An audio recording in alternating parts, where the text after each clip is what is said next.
E coisa boa, em casa com Conspiratória, começando mais um programa diretamente aqui do Estúdio Vida Moderna. E eu convido a todos vocês, gente, a entrarem no meu canal do YouTube. Vão lá, que tem mais de 800 vídeos maravilhosos de profissionais incríveis de vários segmentos. Se você quiser fazer parte do Em Casa Conspiratória, é muito simples.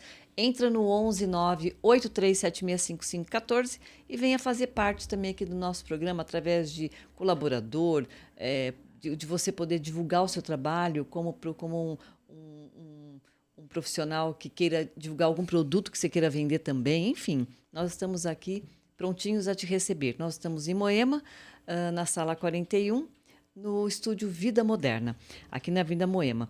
Gente, quando a gente fala de circo, pelo amor de Deus, quem é que já não vivenciou circo na vida? Eu fui criada, movida a circo desde pequena, sou da década de 62, imagina se não. E eu quero saber tudinho sobre o circo, porque a gente não sabe como é que está hoje, né, o circo, se ele está com tudo, se está modificado, como é que é na era de 2025 o circo. Eu estou falando, gente, uma pessoa que é uma empresária de muitos anos, uma das pioneiras no Brasil, é do circo espacial, é a Marlene Querubim. E, gente, sabe quantos anos? Desde 85, ela está comemorando 40 anos de existência e é com muita alegria que eu te recebo aqui, Marlene. Tudo bom, querida? Tudo ótimo. Eu que estou feliz de estar aqui contigo. Ai, que bom. Olha, nós ficamos muito contentes. Aliás, eu quero até fazer a ponte para o Coutinho e dizer para ele que, assim, que eu quero agradecê-lo porque ele sempre trazendo pautas maravilhosas. Você sabe o quanto ele é especial, né? A gente até estava comentando antes de entrar. Ele e a Mara são duas pessoas incríveis. Eu quero mandar um beijo enorme para vocês dois e muito obrigada, Coutinho, por você trazer sempre pessoas que vão agregar aqui o programa. Um grande jornalista e um grande parceiro. Ele é grande de tudo. Ele é um cara assim 10. Eu falo que ele tem um ser de luz. Vai espalhando por onde passa. É verdade. Isso é tão bom, né? É o que a gente leva da vida, Marlene. Exatamente. Eu acho que compartilhar as experiências e compartilhar as amizades, inclusive, é uma das coisas que a gente aprende com o circo. Porque como a gente viaja muito, você conhece as pessoas. Eu tenho amigos no Brasil inteiro. Eu imagino. Você tem história.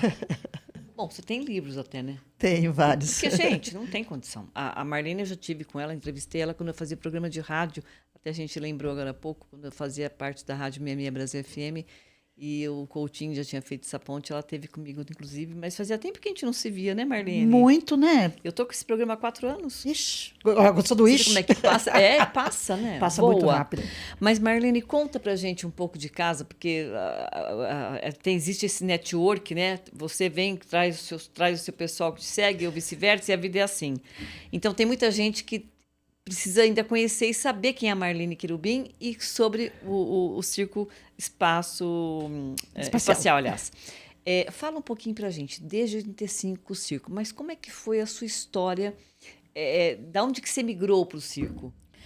Olha, eu realmente realizei o sonho de muita gente que deseja fugir com o circo. Eu sou de Cascavel, no Paraná. Eu nasci em Mariópolis, mas me criei em Cascavel, uma cidade muito nova até então. Ainda é nova, né? De pioneiros que vinham do sul do país.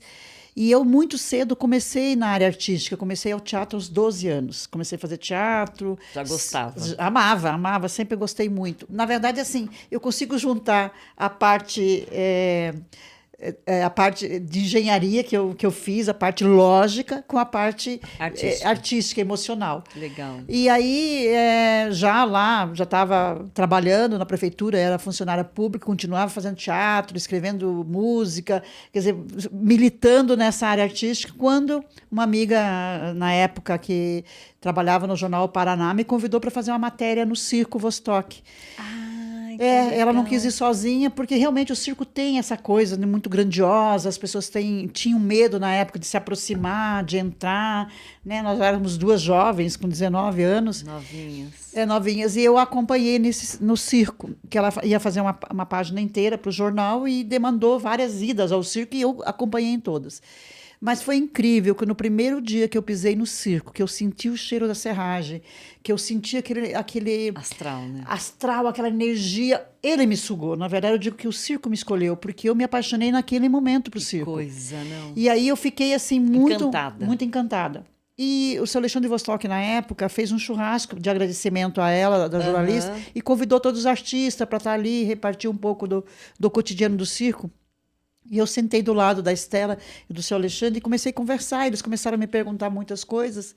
E aí ele me perguntou, você dirige? Eu falei, sim, eu sou diretora de teatro, gosto muito do teatro, gosto muito das artes cênicas. E ele falou, o que você achou do meu espetáculo? E aí eu enumerei, na minha inocência, não tinha vínculo nenhum com ele, enumerei todos os lados positivos e os lados negativos. Não acredito. Aí ele virou para mim e falou assim, poxa, faz muitos anos que eu venho esperando uma pessoa para me apontar o lado negativo. E você me apontou e numerou todos. E eu te perguntei qual a solução e você já me deu. Lógico, porque eu não tinha vínculo com ninguém, então eu fui falando, isso. Foi desprovida. Não, fui falando o que eu pensava, sem trela na língua. Se fosse hoje, não responderia com certeza. Sem interesse de nada. Sem interesse de nada. Deu sua opinião e Dei ponto. minha opinião e ponto. Aí ele virou para mim e falou assim, você não quer vir trabalhar comigo no circo? Aí eu era muito bocuda, né? Sempre fui muito bocuda. Falei, o senhor não tem condição de me pagar. Eu não creio. Falei isso pra ele. Porque, na verdade, eu tinha um emprego eu era funcionária pública, ganhava 10 salários mínimos na época, era um bom emprego. Fazia minhas apresentações de teatro. Você tinha segurança, Eu tinha segurança. Já, em 78, eu já tinha um carro zero. Que coisa, por causa menina, de toda essa do meu trabalho. Mas ele brincou comigo e falou, você não sabe quanto que eu vou te pagar? Né? E foi assim, foi nessa brincadeira. E aí eu falei, mas eu posso tirar umas férias, porque eu era louca para conhecer o mundo do circo. Eu falei, olha, eu vou ser mais esperto, vou tirar umas férias, ganho nas minhas férias alguma coisa para poder viajar, sentir. E sentir também na pele, será isso mesmo? Exatamente. E aí eu perguntei para ele, para onde o senhor vai? Ele falou, eu vou fazer Foz do Iguaçu, depois nós vamos fazer Maringá, Londrina e São Paulo. Quando ele falou São Paulo, eu falei, eu vou até de graça, porque meu sonho era vir para São Paulo, viver um pouco mais, porque a gente sabe que São Paulo é a capital da cultura. É verdade, né? É tudo. É tudo. Então, o que me encheu os olhos foi essa união das duas coisas. Quer dizer, eu posso vivenciar o mundo do circo, conhecer os bastidores, conhecer tudo isso que, para mim, que fazia teatro, era uma coisa incrível. E te tocou naquele momento que você esteve lá. Exato. E ainda mais vindo para São Paulo. Uniu as duas coisas. E assim eu tirei férias. Né? Cheguei para o meu engenheiro-chefe na época, falei, olha, eu preciso de umas férias, eu já tinha umas 2, 3 férias vencidas, e era coincidentemente, era o final do ano, era novembro, tudo. Não, Deus providenciou todas as coisas certas. E aí fui para Foz do Iguaçu, foi a primeira cidade que eu fiz com ele, e na ocasião eu acabei assumindo dois postos dentro do circo. A área comercial, a área de marketing e a área artística. Então, eu fui fazer a parte de marketing. No circo, nunca você faz uma coisa só. Você sempre... Entendi. Porque senão a companhia tem que carregar 300, 400 pessoas. Você tem que saber muitas coisas. Você tem que ter múltiplas funções. Entendi. Né? Ele tinha uma equipe muito grande, com secretários, com uma série de pessoas. E eu nova de tudo, né? E nessa parte artística, o que você começou a fazer? Comecei a dirigir o espetáculo. Tudo aquilo que eu falei para ele que precisava mudar, foi aí que eu mudei. Inclusive, ele apresentava o espetáculo. Por quê? Eu vou voltar um pouquinho à história aí. O Circo Vostok é de origem russa, tem uma família argentina por trás. Era uma família russa que se instalou na Argentina e veio para o Brasil. E ele casou com a Estela, né, que era argentina, de origem russa, e ele era um paraibano. Nossa, entendeu? Nada a ver. E ele entrava com uma roupa comum. Então, em primeiro lugar, transformar essa pessoa num personagem. Num artista. Porque as pessoas que vão assistir o espetáculo, ela quer ver... a gente quer ver a figura, o show. E aí foi nesse contexto que eu mudei ele. Transformei ele no ícone que ele virou. Nossa, que bacana. E ele aceitou. E todo o elenco aceitou. E aí a gente transformou realmente aquele circo de origem russa num circo russo. Entendi. Né? Com todos os figurinos, com todas as performances e tudo. Então, ele me deu liberdade para trocar aquilo que era necessário. Ele confiou muito em você. E eu levei a juventude, levei a criatividade, levei esse olhar do marketing aliado ao espetáculo. Aí fui em busca de patrocinadores grandes. E na primeira temporada nossa em São Paulo, eu, assim... trouxe inúmeros, né, com o departamento de marketing, que tinha o Jardim, tinha outras pessoas, Hugo Cortez, outras pessoas ali, E eu consegui fazer essa introdução do marketing dentro de um espetáculo de circo. Então, veio grandes marcas, Balduco, Melita, Coca-Cola, outras. E isso ajuda muito o circo, na verdade, porque você consegue, com patrocínio, melhorar a qualidade artística, os instrumentos e tudo. E lá eu fiquei por 3 anos e pouco, aí nós viajamos a América Latina toda, fomos para o Uruguai, para a Argentina, para o Chile. Só que daí eu tive meu primeiro filho, que é o Jackson, que já estava com 5 para 6 anos. E aí eu falei assim, eu não quero que ele estude em espanhol. Voltei para o Brasil, voltei para São Paulo e ficava daqui coordenando os patrocínios, tudo. Entendi. E aí que eu montei o Circo Espacial. Nossa, e quanto tempo você ficou com eles? Olha, eu fiquei viajando a América Latina toda durante 3 anos e meio. Aí, depois, eu vim para São Paulo, com o material do Vostok, eu montei o Circo Mágico no Anhembi, que gravava o Bambalalão, Nossa, alguns verdade, tinha mesmo. E ali eu fazia, nos fins de semana, espetáculos infantis à tarde, e à noite a gente fazia espetáculos com cantores. Lá se apresentou Elis Regina, foi uma das últimas apresentações, Ney Mato Grosso, vários cantores. Bacana. Ali era um point. Era um point deles. Um point. Agora, me fala uma coisa, Marlene, você chegou também a pôr a mão na massa no sentido assim, de se tornar, de atuar, estar em cena, ou sempre por detrás dos bastidores? Fiz algumas peripécias. Cheguei a ensaiar o Globo da Morte com uma família muito tradicional do Globo da Morte, a família Silva. Medo daquele Globo da Morte. Eu amei. Como participação especial em magia, em cama elástica. A mulher do circo, a gente se apresenta em várias circunstâncias dentro do picadeiro, né? Porque faz parte.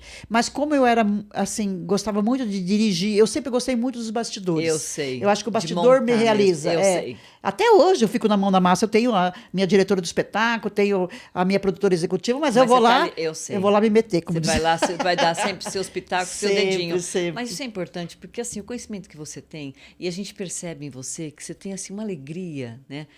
Você passa pra gente essa alegria, é contagiante, assim, aquele olhar que brilha. Porque eu falo sempre isso, que quando a gente faz o que a gente gosta, não tem como não dar certo. Eu acredito muito nisso. Eu também. Eu acho que quando eu escolhi fugir, porque depois eu não voltei mais para Cascavel, né? Não voltei nem para pedir demissão.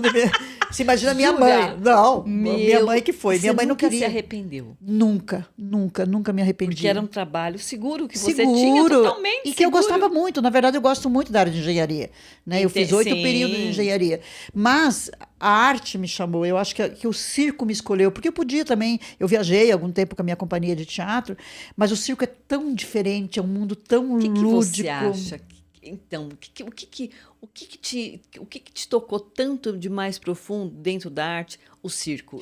Assim, a fazer uma comparação com o teatro, o que o circo representa literalmente para você em relação também de você ver as pessoinhas, todo mundo sentado ali naquele picadeiro, naquele negócio enorme.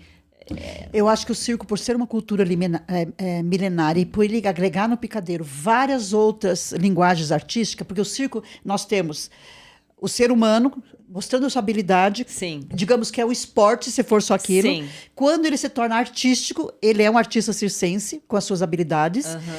Você tem o teatro, você tem a dança, você tem artes plásticas, você tem tudo. Você tem tudo integrado no mesmo espetáculo, né? Verdade. Porque o artista, quando ele monta seu número, ele precisa primeiro treinar a técnica, que é a sua habilidade, ou no malabares, ou na acrobacia, ou no aéreo. Depois vem a limpar esse número e tornar ele artístico. Então, a dança, a música, o teatro, a expressão. Agora, me fala uma coisa, o treino, né? Esse lance do exercício, como é que funciona no circo? É todos os dias? Existe? Como é que é a regra de vocês, né? O horário, disciplina, como é que funciona? O circo ele tem uma escola permanente que nós chamamos. As crianças do circo eles aprendem desde cedo a fazer vários exercícios, olhando para poder ir aprendendo. Porque a formação de um número de circo demora 10 anos. Meu Jesus. Ela não é hoje, você vai aprender a jogar o malabar e pronto, não. Entendi. É uma construção que vai sendo feita. Certo. Né? Então, no mínimo, para você se tornar um bom profissional... Então tem que começar cedinho. Tem que começar cedo. Acrobacia, por exemplo, habilidade da acrobacia. Uma acrobata, ela tem que começar cedo, porque o seu organismo pode começar mais tarde, se ela tiver elasticidade, pode. Mas o ideal, igual a ginástica olímpica, igual a ginástica rítmica, você tem que começar cedo. Ginástica rítmica, olímpica, eu sou formada em Educação física e bailarina. Então você entende Desde perfeitamente. A bailarina, ela pode começar tarde? Pode, mas aqui começar cedo, ela vai ter uma carreira, é diferente. É verdade. Então, inclusive é uma das questões que a gente tem lutado para mostrar, né, principalmente para o poder público, que as nossas crianças, elas têm o direito de trabalhar, que na verdade esse trabalho é um trabalho de aprendiz, é um aprendizado permanente. Ele está aprendendo junto com os mestres. Rua, né, bem? Exatamente. Então, da televisão, o treino, ele vai assim, cada um tem o seu método. Depois que você terminou seu número, que você montou seu número ao longo de anos, aí você vai escolher quantas horas por dia você vai ensaiar. Tem modalidade que ensaia mais, tem modalidade que ensaia menos. Por exemplo, mas é todo dia. Todo dia. Quem faz, por exemplo, o mágico não precisa ensaiar todo dia. Né? O palhaço não precisa ensaiar todo dia. Mas o contorcionista, o malabarista, o equilibrista tem que ensaiar todo dia, senão ele perde o número. Entendeu? Quanto mais ele ensaia, mais performático ele vai ficar. E menos chance de errar e de ter algum tipo de problema. Já aconteceu, Marlene, todos esses 40 anos que você tem de experiência, de ter morrido alguém? Graças a Deus, o nosso picadeiro não. Teve acidente, já tem, é inerente ao nosso número. Você vai dizer, tem um acidente no Globo da Morte, caiu um motoqueiro? Claro, é normal, faz parte do risco. A gente vai amenizar esse risco o máximo possível, com todos as NBRs de segurança, com todos os nossos métodos. A gente vai evitar o máximo de acidente. Sim. Agora, o cara errar uma acrobacia, cair. Sim. Normal. A primeira coisa que a gente ensina aos nossos artistas é a cair. Você tem que aprender a cair. Entendi. Porque para poder se levantar. Primeiro, aprender a se levantar, e segundo, para evitar quedas, né? Evitar quedas, não evitar consequência dessa queda. Quebrar um osso. Então, se você aprende a cair, você evita. Olha que interessante. Você tem que aprender a cair. A primeira coisa é aprender a cair. Você vai fazer um número de altura, fazer um número de arame alto, vai fazer um número de tecido. Você tem que aprender a cair. Porque quando você trava o corpo, tem toda uma técnica. Você vai amenizar o impacto. Que interessante, menina. Isso tudo são saberes do circo que vêm há milhares de anos, um passando para o outro, né? Então, muitas vezes eu recebo para TCC de educação física, de fisioterapia, de vários. E aí, olha, a gente tem que respeitar muito esses mestres. Foram técnicas desenvolvidas ao longo de 1000 anos. Né? Então, muitas vezes... vamos supor, esse pessoal que faz parte da sua equipe técnica, né, para ajudar os profissionais, no caso, é diferente a forma deles seguirem com o circo? Por exemplo, um fisioterapeuta ele tem que ser especialista neste setor ou não? Pode ser um especialista no geral? Não, normalmente é assim. Por exemplo, o circo, ao longo da sua existência, ele foi desenvolvendo métodos, tanto para curar as suas feridas de calos, né? Com produtos. Né? E o que a gente vê hoje? Por exemplo, tanto na área de educação física como fisioterapia, eles têm que se especializar em circo. É isso que entendeu? Que eu queria então, saber. Sempre o profissional que vai trabalhar em qualquer área que ele utilize o circo, ele tem que fazer aquela graduação, ou educação física, em arte cênica, ou em medicina, sei lá, mas ele tem que se especializar no circo. Entendi. Né? Com os mestres circenses. Entendi. Agora, deixa eu só dar um recadinho, Marlene, que é uma coisa de louco.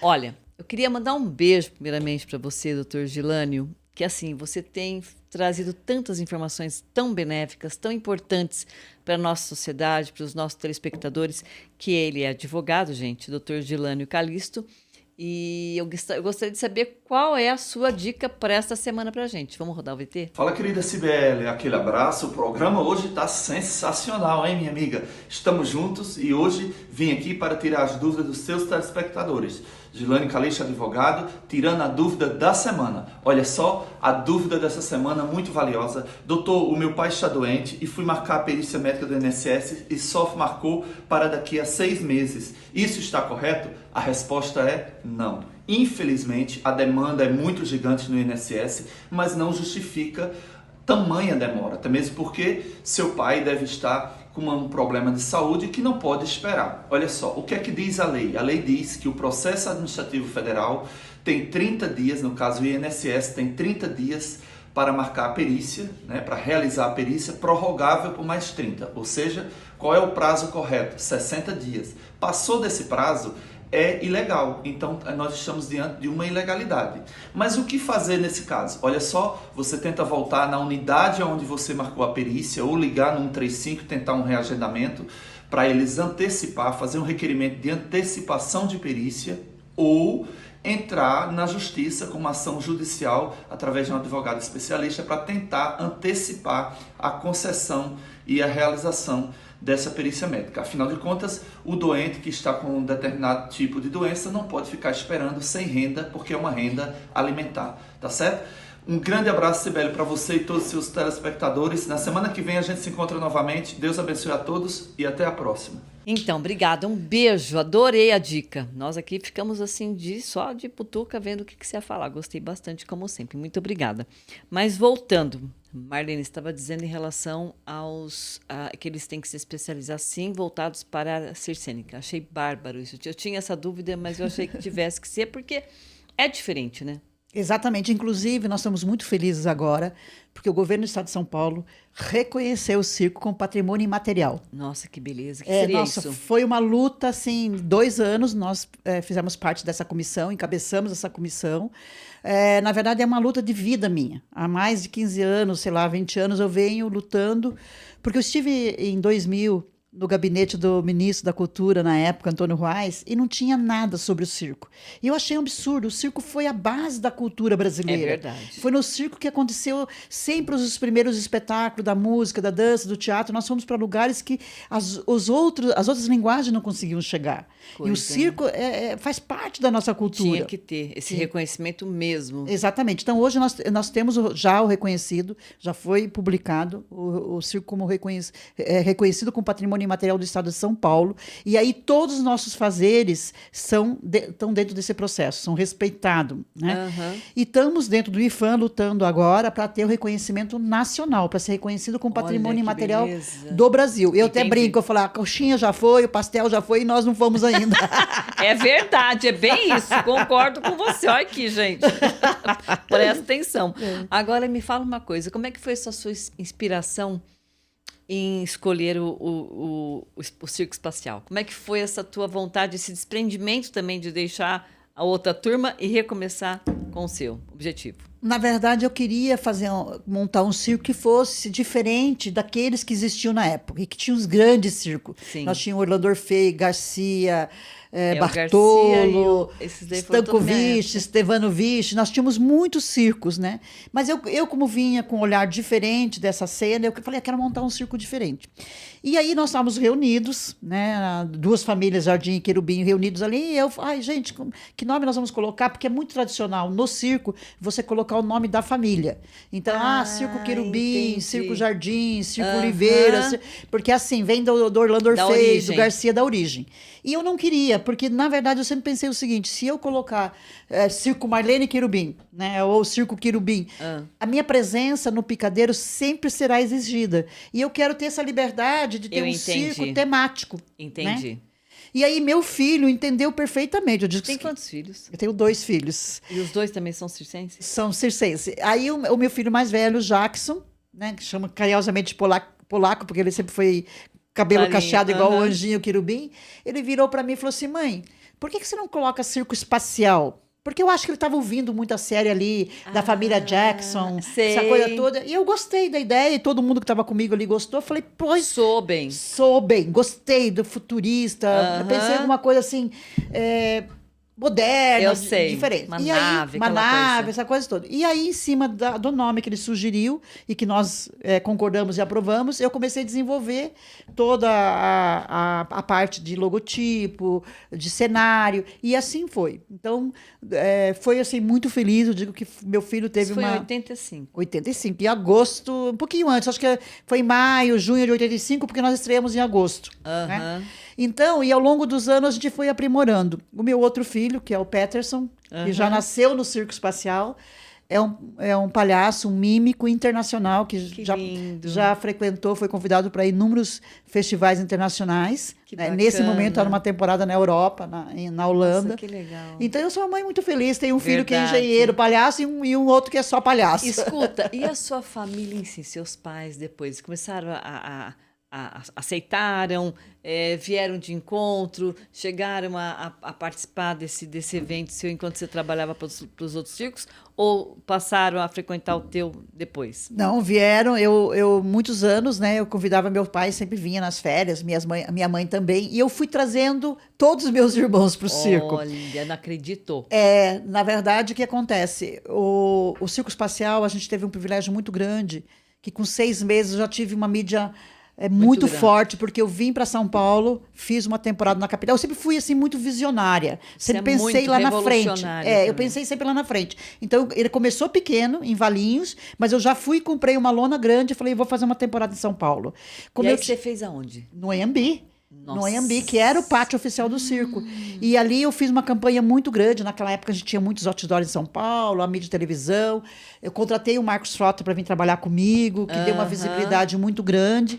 E do Anhembi eu fui direto para a Praça 11, no Rio de Janeiro.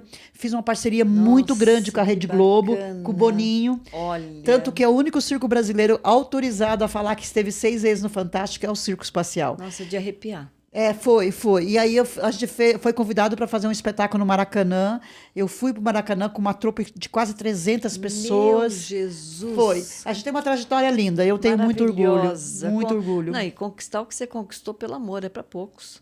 Eu digo, quando a gente faz, mesmo. eu sou abençoada, agradeço muito a Deus. Eu acho que quando você faz com muito amor, e eu abri um pouco as portas do circo, porque nós, os circenses, de modo geral, a gente tinha medo de mostrar um pouco o lado de dentro do circo. E eu, com muito cuidado, fui abrindo essa porta, convidando pessoas. Por quê com medo? Porque, na verdade, o circo sempre ele é uma mini-cidade que vai de uma cidade para outra. Certo, Então, é verdade. preservar esses saberes era preservar um pouco o legado de cada família. Eu entendi, né? Eu sei. Hoje nós Tá vivemos certa. o inverso disso, uma exposição muito grande. Eu vejo uma exposição muito grande de tudo, né? É verdade. Nas redes, tudo. Você mostra até o tudo que você quer, útero, como diz. É verdade. Então, bem. eu acho que é uma exposição que que acaba o circo tirando o sempre- encanto. Eu entendi. Eu acho que você tem que preservar, você tem que ter uma dose certa ali, preservar o equilíbrio. encanto do circo, né? Hoje, por exemplo, os nossos saberes que foram durante verdade, anos que é um treinados, mistério, né? você vê os truques de magia mostrado em tudo. É Não tenho verdade. nada contra, mas, tipo assim, é muito fácil. Vai pra televisão, mostra, vai pra escola de samba, mostra. Tudo vai pra ensina, tudo Pô, que e a é- gente demorou milhares de anos para desenvolver essas técnicas. É verdade. Então, é o nosso legado. E depois tem outra, né? Você falou num ponto que eu achei fantástico.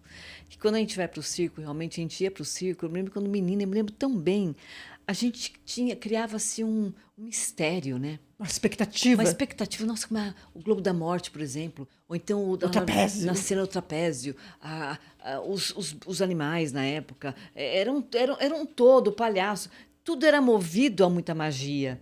E eu acho que o circo, ele traz muito isso, a magia. Você viver com o lúdico, a criança É precisa verdade, disso. muito. E quando você expõe super a tudo favor. isso muito nas redes, Perde a sabe, graça. perde a É graça. verdade. Você tem que ter essa proteção, digamos assim. E como é que funcionava quando vocês iam de cidade em cidade? Como é que era para poder preservar essa parte interna do circo? Então, quando você. E é até hoje, né? A minha companhia está em São Paulo hoje, mas a gente viaja bastante, inclusive. Sim. E os outros circos, como eu sou presidente da União Brasileira de Circo Itinerante, eu não perco esse contato e não perco esse modo de viver, porque eu sou apaixonada Entendi. pelo modo de viver. Eu entendi. Tanto que eu moro em trailer até hoje, eu não abro mão de morar em É trailer. mesmo? Moro no trailer. Eu não Eu creio. amo. Aqui em São Paulo? Aqui em São Paulo. Vou te Que convidar para ir. coisa! Eu quero um dia fazer uma live lá. Eu vou. Vamos sim. Eu não abro mão do modo de vida. É modo cigana. Eu sou uma cigana por natureza, sou itinerante por natureza. É verdade. E então, como é que funciona o modo operante do circo? Você está numa cidade, Tá. você dá o último espetáculo até as 10h30, Tá. começa a desmontar às 10h30, durante a noite inteirinha você desmonta, Tá. no dia seguinte você carrega as carretas Sim. com material e parte para outra cidade. Muitas vezes eu partia com as minhas 22 carretas e 35 trailers, 500 quilômetros. Aí a primeira coisa que você faz quando você chega no terreno é cercar o terreno. Em função de várias coisas, segurança de quem está ali assistindo uma montagem que pode Só uma escapar um parte. cabo de aço, alguma coisa. Só uma parte. Quer dizer que quem que faz essa logística é você quando assim, para você já tá, vamos supor, nós estamos em São Paulo, para você ir para Bauru, interior de São Paulo, por exemplo, Aham. que vai dar, sei lá, 500 300, quilômetros, Você já... Há quanto tempo antes que você já fechou com o Bauru, depois fechou com o João? Sei lá, Na verdade, você tem que trabalhar com 3 meses de antecedência, no mínimo. Porque assim, por exemplo, quando eu vou fazer um roteiro, um trajeto, um roteiro, um circuito. Eu, por exemplo, queria ir para o Nordeste. Eu estava no estado de São Paulo, eu falei, não, eu vou fazer uma turnê no Nordeste. Aí eu fiz, planejei. Não, você imimagina a correria disso. Então, tinha dia que eu acordava, eu não sabia que cidade que eu estava. Porque eu já estava trabalhando 3 cidades na frente. E todo mundo vive assim no circo. Na verdade, às vezes o pessoal fala, por que o circense não participa de tal coisa? Porque ele está na estrada. É verdade. Porque ele está na estrada, gente, ele está trabalhando. Entendeu? Não para. Eu fiz algumas reivindicações em Brasília e muitas vezes eu chegava nos gabinetes e falava, cadê o resto do povo? Eu falei, tá trabalhando. Estão trabalhando, estão na estrada. Alguém tem que trabalhar. Alguém tem que trabalhar. E é uma vida maravilhosa, mas só que é uma vida assim, eu digo que a logística de um circo, se imagina uma empresa, sei lá, com 50, 100 funcionários, que ela vai mudar toda semana. Pelo amor de Deus, É assim que você tem que imaginar. É o valor que você tem que dar pro circo. Então, se um parafuso estiver fora do lugar, na hora de subir a lona, você perde a estreia. Então, é tudo muito... Por isso que quando falam, isso é coisa de circo na sociedade, é coisa de palhaço, eu quero matar quem fala. É verdade. Porque, na verdade, o circo ele é muito organizado, ele tem que ser muito organizado. Muito minucioso. Muito minucioso, De muita muito profissional. responsabilidade. Muita responsabilidade. Então, quando eu falo assim, eu falo, é um elogio, né? Porque coisa de circo É tem que verdade. ser muito organizado, Exatamente. ter uma logística muito boa. Não, aí você tem que realmente pôr pra botar os pingos nos is. Mas, querida, nós estamos finalizando, até passamos já da hora. É uma nem falando pena. do espacial? Não é verdade, nós temos que... Você vai ter que voltar. Vou ter que voltar. Você vai ter que voltar a semana que vem, quando você quiser, e a gente vai falar só do circo espacial. Porque nós fizemos o primeiro bloco com ela, na verdade, a primeira vamos dizer assim, uma parte da trajetória da Marlene vai ser hoje. E aí ela vai ter a segunda parte Vai que ela ter outro retornar. episódio. Vai ter outro episódio. Outro episódio, que ela vai contar a Só parte do circo. Só do circo espacial. Olha, foi um prazer muito grande. Amei te rever. Vamos brindar. Brinda. Saúde, muita saúde. E muita e tudo de bom, muito amor para todo mundo e que a gente possa realmente reinar cada vez mais diante do circo e respeitá-lo. Vamos ao circo, que é isso maravilhoso. mesmo. Beijo, gente. Até amanhã.